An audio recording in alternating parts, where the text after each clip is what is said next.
let me give you a sense of what's going on right now. I'm in the White House press briefing room, and we are waiting on a 9:15 a.m. background briefing on another executive order that we expect President Trump to sign at some point today. We don't know exactly what executive order this is going to be. We're expecting some clarity here in a few minutes, so that's where I am right now. But the Trump White House this morning has been really defending its actions over the weekend and pointing out that a lot of the protesters who were against this executive order were simply anti-Trump voters all along. Kellyanne Conway was on Squawk Box this morning, as you guys point out. I think we have a soundbite teed up of what she said, in effect saying that these protesters were just the same folks that we've seen all in all. Let's listen to Kellyanne. The idea that people have protested every step of candidate Trump, President-elect Trump, nominee Trump, President Trump day 1, day 2, day 8. Does it mean that the executive order and its implementation, its rollout, could have been done differently? It means that people will always protest, especially if they're underinformed. We're also seeing some reaction, as you guys have been talking about this morning, from corporate CEOs. I just got a copy of the full transcript of the voicemail that Lloyd Blankfein left last night for employees at Goldman Sachs.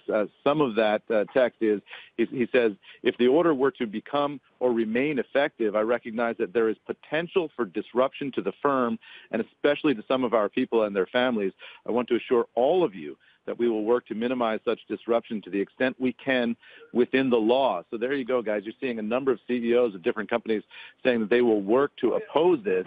Not clear what they can do, but we've seen just in the first week of the Trump White House quite a bit of CEO-level activity here. A lot of business executives coming and going from this White House. They clearly have the ear of this president, and we do know that he'll be meeting with small business executives today, guys. So we'll wait and see whether business can have an influence here in pushing back on this. The White House seems pretty confident that they did the right thing for the right reasons and that the protesters are just basically political noise at this point.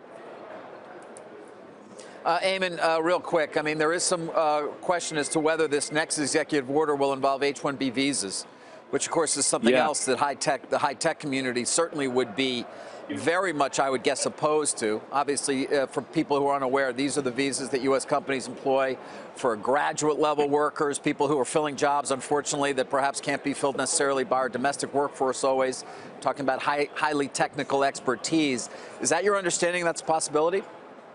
That's certainly a possibility. There's just an enormous range of possibilities of what the president might sign today in terms of the executive order. That's why we're waiting for this briefing to get some clarity on it.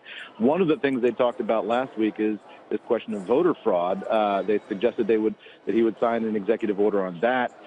So that's on the table as well. I mean, there's just a whole range of things that the president could do here. But you saw them clarifying last night on this green card issue, the new Secretary of Homeland Security putting out a statement saying that green card holders will be considered for admission because there was just real lack of clarity over the weekend about what exactly this executive order did. And part of that is because they did not go through the typical interagency process to let everybody know and weigh in advance. And they also didn't brief the press in advance, which is something that White Houses have traditionally done, and sort of gone through the details of what's in an executive order in advance so that the press can explain to viewers and readers around the country and around the world exactly what's in it and what's not in it. That's why you saw people struggling on Saturday and Sunday to figure out what exactly the administration was doing here. Hey there, thanks for checking out CNBC on YouTube. Be sure to subscribe to stay up to date on all of the day's biggest stories. You can also click on any of the videos around me to watch the latest from CNBC. Thanks for watching.